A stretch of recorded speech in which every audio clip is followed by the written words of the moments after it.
Hey guys, welcome back to the channel. Now today we are talking about if certifications is worth it in 2026 for cybersecurity. And this actually can pertain to any job, whether that's networking and things of that nature. Is certifications worth it for these roles in 2026? And the answer is yes, in my opinion. Now, that answer stems from just understanding that you have to stay exposed to the information, whether it's cybersecurity or whatever. I'm saying cybersecurity, and a lot of times you hear me say cybersecurity in my video because this is the ultimate goal for me. Right now I work with IT support, but I work with cybersecurity, and I'm supposed to be moving over to the cybersecurity team full-time soon, fingers crossed. But yeah, that's the whole goal, right? This is what I am working on. And currently, like I said, I work with them. I help them. I fill in for them when someone is out of office and things of that nature. So I'm always going to say cybersecurity because that's my goal. And there's a lot of people out here that are trying to get into cybersecurity, especially in these days, and they feel like it's just the hardest thing ever. They can't find no entry-level roles. They get in all these certifications. It's still not working, still not able to find jobs. So a lot of times I say cybersecurity, but what I'm saying pertains to a lot of IT roles, whether you're trying to get into networking or anything. So just keep that in mind, okay? Now, like I said, I think it is worth it. I think certifications are worth it. I also think degrees are worth it. And my whole belief in this is because you want to get your resume to look as good as possible, right? So you want to be exposed to information and learn, because of course, if you're trying to learn and you apply yourself when you're getting your certifications and your degrees, you're going to learn something that's going to help you, okay? Like with me, when I got my first IT job, the CompTIA A+ is what helped me a lot. The CompTIA A+ helped me so much. I didn't prepare for the interview. I didn't have any interview question preparation or anything. I went into the interview not knowing what to expect. They asked me questions, and all the questions that I answered, all of them I was able to answer to the best of my ability because of the CompTIA A+ that I took, and also the Network Plus as well, right? So trust me, it does come in handy, and if you're applying yourself, you're going to learn things from these certifications and from your degrees. But I'm going to be 100% honest.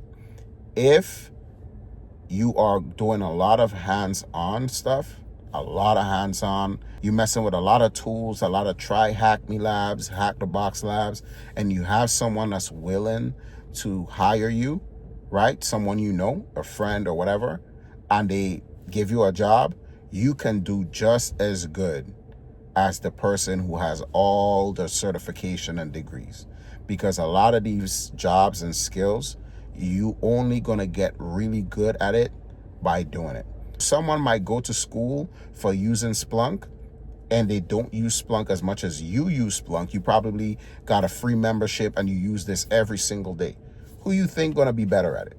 It's gonna be the person who uses the tool every single day, And the one thing that I've realized is when you read in stuff, right, and then you go to try to do it, sometimes it's like things are missing. Like, you ever get instructions to do something and you're following the instructions and you're like, I'm doing exactly what they say, but it seemed like I'm not getting it done.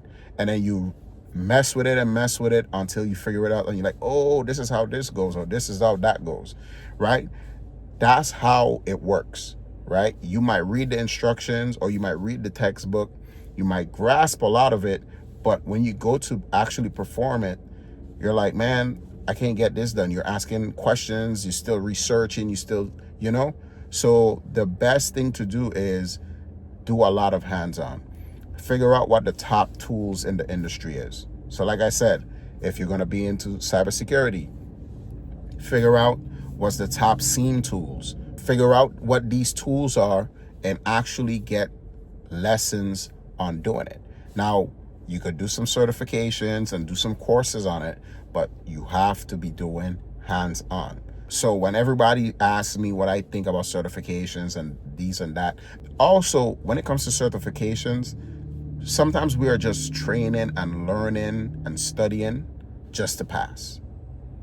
We just trying to pass, bro. Right? After you pass, it's like 30 minutes, an hour after you pass the exam, some stuff you're already forgetting. You just feel good. You have that weight off of your shoulder that you passed. And it's like, let me get on to the next cert, right? Versus actually being able to practice the skills that you was learning about, right? So you could find someone on the street, right? They never went for a certification, nothing. And you just teach them hands-on, right? Of course, they'll read stuff, they'll do these different things, or they might do the certification course, like go through the videos or whatever, go through the lessons, and don't even take the certification, right?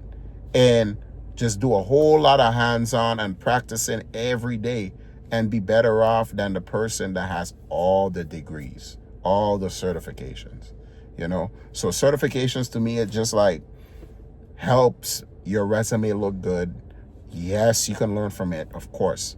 I feel like the certifications and the degrees and these things, they help with your resume, they help with positioning, they help with pay, because if you got a bachelor's, master's, doctorates, depending on what level you on, you might get paid more and things of that nature, versus if you have the actual skill but you don't have any documentation to show that you've been putting in that work for the skills, you have to prove yourself a lot harder, right? You have to pull up at that job and you have to outdo everyone. You have to outdo everybody. You have to show the others that have their degrees and their certs, like, hey, I ain't got none of that, but I better than all of y'all. And you have to stand out versus someone who been putting in that work and they're like, out the gate, they already have the credentials. So you can't deny them the amount that they need to get paid. You can't deny them the position. You can't do none of that, right? So yeah, in my opinion, in 2026, certifications, degrees, yes, they're worth it. But trust me, you want to get a lot of hands-on. And a lot of the stuff that I learned as an IT support specialist and as someone that's assisting the cybersecurity team, a lot of the things that I've learned was hands-on. It was because I was actually doing it. 90% of what I know and what I'm good at is because I actually do it, for sure. It's not because I have a degree. It's not because I have certifications. It's because I get the real world experience when I'm at work. Thank you guys for watching, and I'll see y'all in the next one.